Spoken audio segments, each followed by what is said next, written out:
More than 2 million Canadians could wake up in February 2026 and suddenly be told they're no longer legally allowed to drive.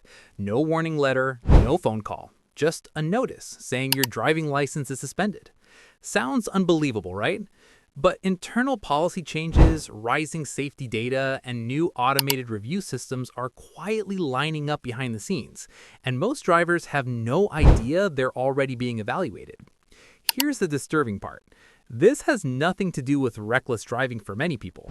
You could have a clean record, drive carefully every day, and still end up on this list.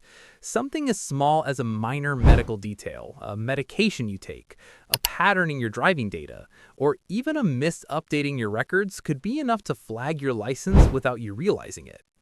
And that's exactly why this video matters, because by the time most people find out, it's already too late. Stay with me, because in the next few minutes, I'll break down the 10 specific reasons Canadians are being flagged, and one of them catches even longtime safe drivers completely off guard. Number 1. Undiagnosed or underreported medical conditions. This is where things get serious and honestly a little scary. One of the biggest reasons Canadians may lose their driving license in February 2026 has nothing to do with speeding or bad driving habits. It's about medical conditions many people don't even realize are a problem. Conditions like sleep apnea, early-stage cognitive decline, uncontrolled diabetes, or even temporary neurological symptoms can quietly increase accident risk, and the system is paying attention. Here's what most drivers don't know. Medical data and driving eligibility are becoming more connected than ever.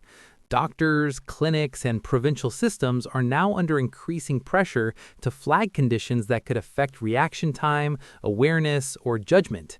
Even if you feel mostly fine, data shows that small changes in alertness or decision-making can dramatically increase crash risk. That's why authorities are shifting from waiting for accidents to predicting risk before something happens. What makes this especially dangerous is that many of these conditions are underreported, not because people are hiding them, but because symptoms can be subtle. Feeling tired during the day, brief memory lapses, occasional dizziness. Most people brush these off as stress or age, but in risk-based reviews, patterns matter more than excuses. If medical records show repeated indicators with no follow-up, your license can be flagged automatically. The good news, this is one of the most preventable reasons on this list. Regular checkups, proper treatment, and updated medical documentation can protect your license. The key is acting before February 2026, because once a suspension notice arrives, proving fitness to drive becomes much harder. If this surprised you, drop a comment saying, "Checking my records," so we know you're taking action. We put real effort into breaking this down clearly, so please subscribe to the channel. It's just one click, and it helps us keep making videos that protect your freedom to drive. Number 2. Vision changes you don't even notice. This reason shocks a lot of people because it feels so harmless. You can read messages on your phone, recognize faces, and drive every day without issues, yet your vision may no longer meet updated driving standards. Across Canada, transportation safety studies show that small, gradual vision decline is one of the most underestimated driving risks, especially because the brain quietly adapts and tricks you into thinking everything is fine. Here's the problem. Driving doesn't rely on normal sight. It relies on contrast detection, peripheral awareness, depth perception, and night vision. Many drivers lose sharpness in these areas long before they notice anything wrong. Glare from headlights, difficulty reading signs at dusk, or delayed recognition of pedestrians aren't dramatic enough to raise alarms, but they're exactly the patterns that accident data keeps highlighting. What's changing now is how vision is evaluated. Authorities are moving away from one-time eye tests and toward risk-based assessments, especially after collisions or license renewals. If records show skipped eye exams, outdated prescriptions, or inconsistencies between reported vision and driving behavior, licenses can be flagged. And yes, "I can still see fine" is no longer considered proof. Another overlooked factor is digital eye strain. Long hours on screens can temporarily reduce focus speed and visual clarity, especially at night. Studies link this to slower reaction times behind the wheel, something algorithms and post-incident reviews are now picking up. Combine that with aging lenses or untreated astigmatism, and suddenly a minor vision issue becomes a documented safety concern.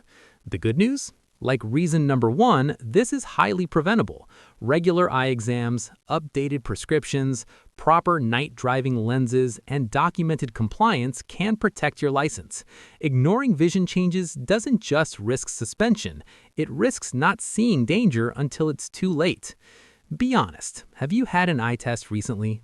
Comment "booking my exam" if this hit close to home.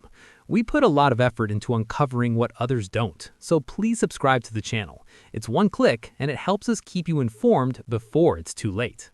Number 3. Prescription medications that silently affect driving.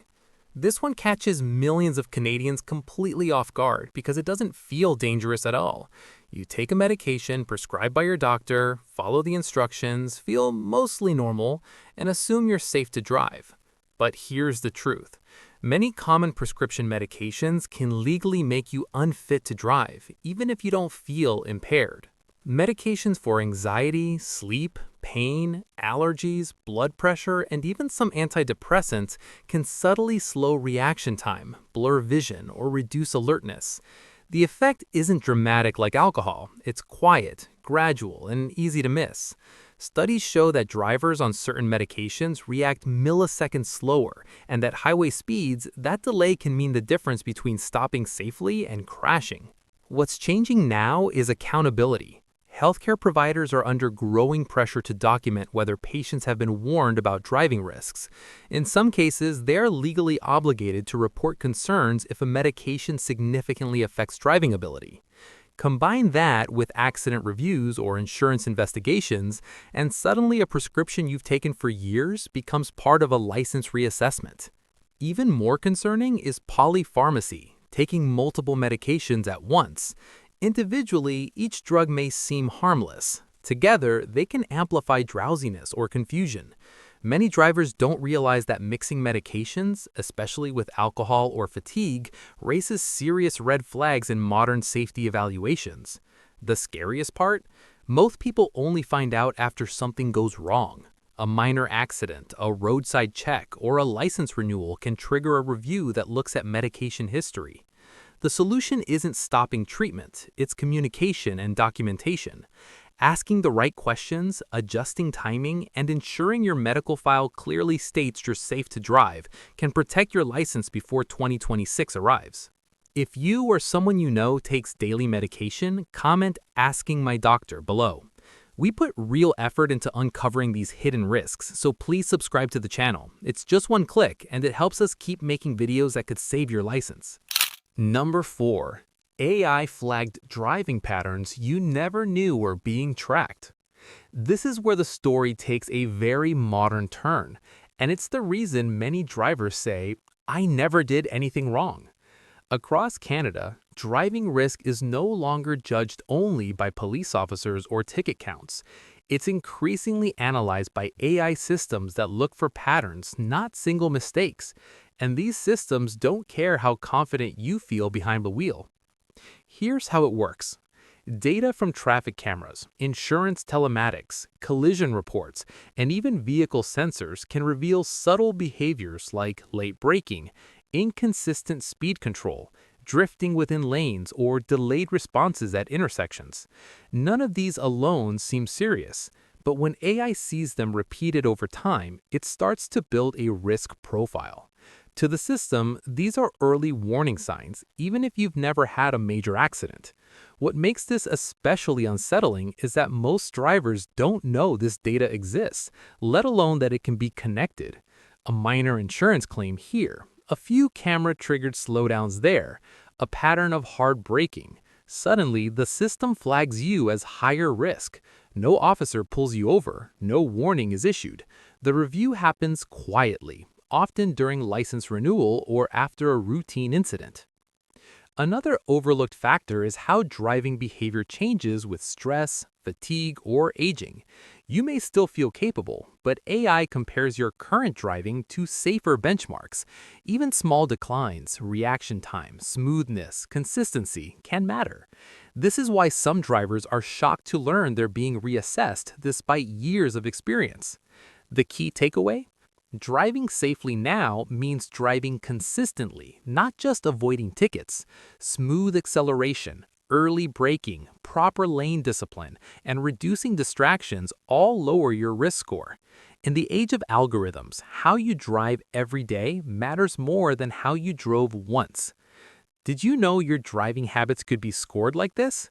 Comment "driving smarter" if this opened your eyes. We put serious effort into breaking these changes down, so please subscribe to the channel. It's one click and it helps us keep protecting drivers like you.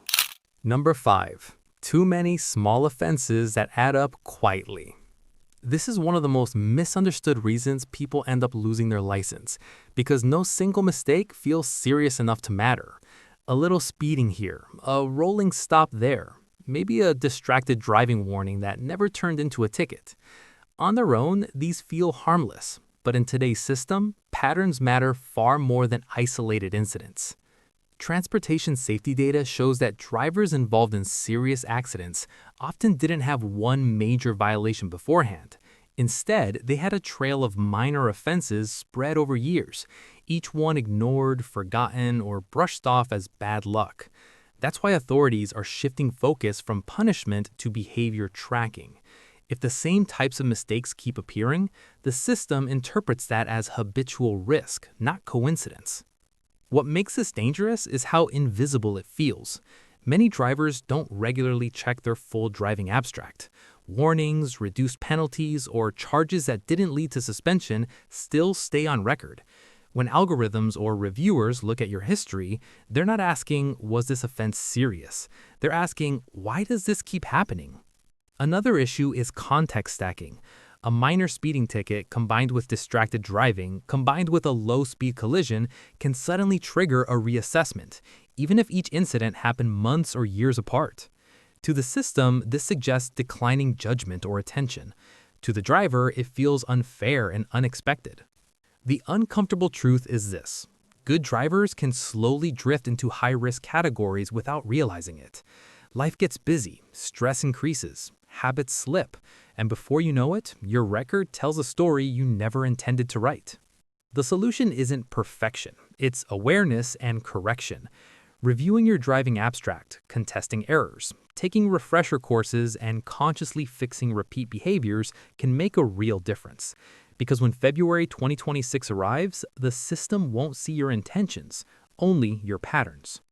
Be honest, how many small tickets have you forgotten about? Comment "checking my record" below. We put real time and effort into making these videos, so please subscribe to the channel. It's just one click and it helps us keep drivers informed before it's too late. Number 6. Age-based reassessments. This reason makes many people uncomfortable because it challenges a long-held assumption. Most drivers believe age-based checks only apply to very elderly drivers, but that's no longer true. New safety models are shifting away from simple age cutoffs and moving toward age plus risk reassessments. And that change pulls millions of middle-aged Canadians into the picture. Here's what's happening behind the scenes. Accident data shows that certain reaction time changes, vision adjustments, and decision-making delays can begin earlier than most people expect, sometimes in the late 40s or 50s. Not dramatic declines, not obvious impairments, just subtle changes that only show up under pressure. Instead of waiting until a specific birthday, systems now look at age combined with driving history, health data, and behavior patterns. This is why some drivers are shocked when they're asked to undergo additional testing. They feel experienced, confident, responsible. And they are. But experience doesn't cancel out biology. Even slight delays in braking or scanning intersections can increase risk, and modern assessments are designed to catch those changes before a serious crash happens. Another factor people don't expect is life stage stress. Caregiving, demanding jobs, sleep disruption, and health maintenance all tend to pile up during midlife. These don't make someone a bad driver, but they can affect consistency, and consistency is what reassessment systems focus on. It's important to say this clearly. Age-based reassessment is not a punishment, it's a checkpoint. Drivers who stay proactive by keeping medical records updated, refreshing driving skills, and correcting small habits often pass without issue. The real risk comes from assuming this doesn't apply to me. In 2026, the question won't be how old you are. It will be how well your current abilities are documented and supported. If you thought age checks only applied to other people, comment "staying ahead" below. We put real effort into researching these changes, so please subscribe to the channel. It's just one click, and it helps us keep protecting your right to drive. Number 7. Unreported accidents and insurance claims that never disappeared. This reason surprises people because it involves incidents they thought were long forgotten. A small parking lot scrape, a low-speed rear-end tap, a claim settled quickly with no police involvement. Most drivers assume that if no one was hurt and the damage was minor, it doesn't really count. But in modern license reviews, insurance data tells a much longer story. Across Canada, insurance claims are now analyzed not just for cost, but for behavior patterns. Even minor claims can signal issues like delayed braking, poor spatial judgment, or distraction. One claim doesn't matter much, but when multiple small incidents appear over time, systems start to see a trend, not bad luck, and that's when reassessments can be triggered. What makes this especially tricky is data sharing. Many drivers don't realize how closely insurance records and driving eligibility can align during reviews. A claim you barely remember may resurface years later when your license is up for renewal or when another minor incident occurs. To you, it feels unfair. To the system, it looks like repeat exposure to preventable risk. Another overlooked issue is failure to report. Some drivers choose to handle minor accidents privately, assuming that avoids long-term consequences. Ironically, this can backfire. If damage patterns later appear in inspections, resale records, or subsequent claims, the lack of an original report raises questions about judgment and transparency, both of which matter in license evaluations. The reality is uncomfortable but important. Accidents don't have to be serious to matter. What matters is frequency, context, and whether lessons were learned. Drivers who proactively review their insurance history, correct risky habits, and document improvements are far less likely to face suspension. In 2026, the system won't ask, "Was this accident minor?" It will ask, "Why did similar incidents keep happening?" Think back. How many no big deal accidents have you had? Comment "reviewing my claims" below. We put real effort into uncovering what most drivers never hear, so please subscribe to the channel. It's just one click and it helps us keep these insights coming. Number 8. Chronic fatigue, sleep deprivation, and shift work risk. This reason flies under the radar because it feels normal, even unavoidable. Long work hours, early mornings, night shifts, rotating schedules. Millions of Canadians live like this, and most don't see it as a driving issue. But safety research shows that fatigue can impair driving as much as alcohol, and the system is finally treating it that way. Here's the uncomfortable truth. Driving while tired doesn't always feel dangerous. You don't feel drunk. You don't feel reckless. You just feel slower. Reaction times stretch. Focus narrows. Microlapses happen for a second or two, and at highway speeds, that's all it takes. Studies consistently show higher crash rates among shift workers, healthcare staff, delivery drivers, and anyone with irregular sleep patterns. What's changing now is how fatigue is identified. Authorities no longer rely only on self-reporting. Work schedules, repeated early morning or late night incidents, collision timing, and even medical notes related to sleep issues can all contribute to a risk profile. If accidents or driving errors cluster around certain times of day, fatigue becomes a documented factor, not an excuse. Another overlooked issue is chronic sleep debt. You may think you're coping just fine, but research shows the brain doesn't accurately judge its own impairment when tired. That means drivers often feel capable right up until something goes wrong. When fatigue appears repeatedly in incident reviews, licenses can be reassessed, especially if no corrective steps are documented. The key takeaway is this: fatigue isn't a moral failing, it's a measurable risk. Drivers who acknowledge it, adjust schedules where possible, document sleep treatment, or avoid high-risk driving windows are far less likely to be flagged. In the eyes of the system, managing fatigue is part of responsible driving, whether it feels fair or not. If you've ever driven thinking, "I'll be fine," comment "prioritizing sleep" below. We put serious effort into uncovering risks most people ignore, so please subscribe to the channel. It's just one click and it helps us keep making videos that look out for you. Number 9. Your digital footprint and hands-free phone use. This is a reason that shocks almost everyone, especially drivers who believe they're doing the right thing. You're not texting, you're not holding your phone, you're using hands-free, following the law, and assuming you're safe. But safety data tells a very different story. Cognitive distraction, not just physical phone use, is now one of the strongest predictors of driving errors. Here's what most drivers don't realize. When you're on a call, even hands-free, your brain shifts attention away from the road. Reaction time slows, situational awareness drops. You may look straight ahead but fail to truly see hazards.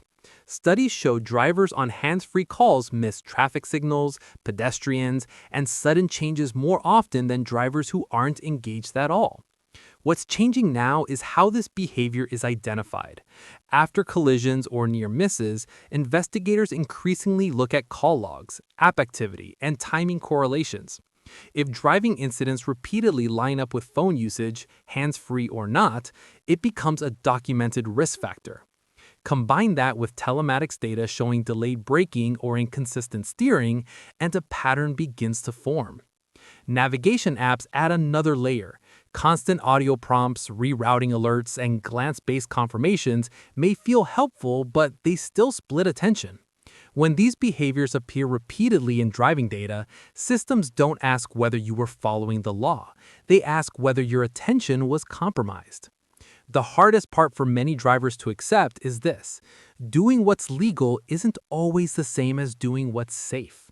The system now focuses on outcomes, not intentions. Drivers who limit in-car calls, set routes before driving, and reduce digital interaction dramatically lower their risk profile. In 2026, the question won't be, were your hands on the wheel? It will be, was your mind fully on the road? Be honest, do you take calls while driving? Comment "phone down" if this made you think twice. We put real effort into uncovering uncomfortable truths like this, so please subscribe to the channel. It's one click and it helps us keep making videos that actually protect you. Number 10. Failing to update license or medical information on time. This final reason is one of the most frustrating because it's also one of the easiest to avoid. Many Canadians don't lose their license because they're unsafe drivers. They lose it because of missing paperwork, outdated medical information, or a simple deadline they didn't realize mattered. And in 2026, the system will be far less forgiving about these small oversights. Here's how it happens. License renewals, medical declarations, vision updates, and condition disclosures all rely on accurate, current records. If something expires, changes, or goes unreported, even unintentionally, the system can automatically flag your license. No debate, no warning call. From the system's perspective, missing information equals unknown risk, and unknown risk triggers suspension. What makes this especially dangerous is how busy life gets. People move, emails change, mail gets ignored. A renewal notice goes unopened. A medical condition improves, but the documentation never gets updated. Or worse, someone assumes their doctor took care of it. When February 2026 arrives, these gaps don't look like mistakes. They look like non-compliance. Another issue is delayed follow-up. You may have passed a test years ago, but were told to recheck later. If that follow-up never happens, your file quietly shifts from cleared to incomplete. In modern systems, incomplete files are treated as potential risk, even if you feel perfectly capable of driving. The harsh reality is this: the system doesn't judge intentions, it checks boxes. Drivers who regularly review their license status, confirm medical records, update contact details, and keep proof of compliance are far less likely to be caught off guard. This reason alone has sidelined thousands of capable drivers, and it will likely affect many more in 2026, not because they were unsafe, but because they assumed silence meant everything was fine. If you haven't checked your license details lately, comment "updating today" below. We put real time and effort into making these videos, so please subscribe to the channel. It's just one click, and it helps us keep protecting drivers before problems happen. If there's one thing this video should make clear, it's this. Most license losses in 2026 won't happen because people are reckless drivers.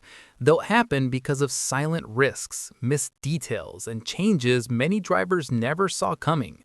Medical updates, vision changes, medication effects, fatigue, digital habits, data patterns. None of these feel dramatic day to day, but when combined, they paint a picture the system takes very seriously. The most important takeaway is that this is not about fear, it's about awareness.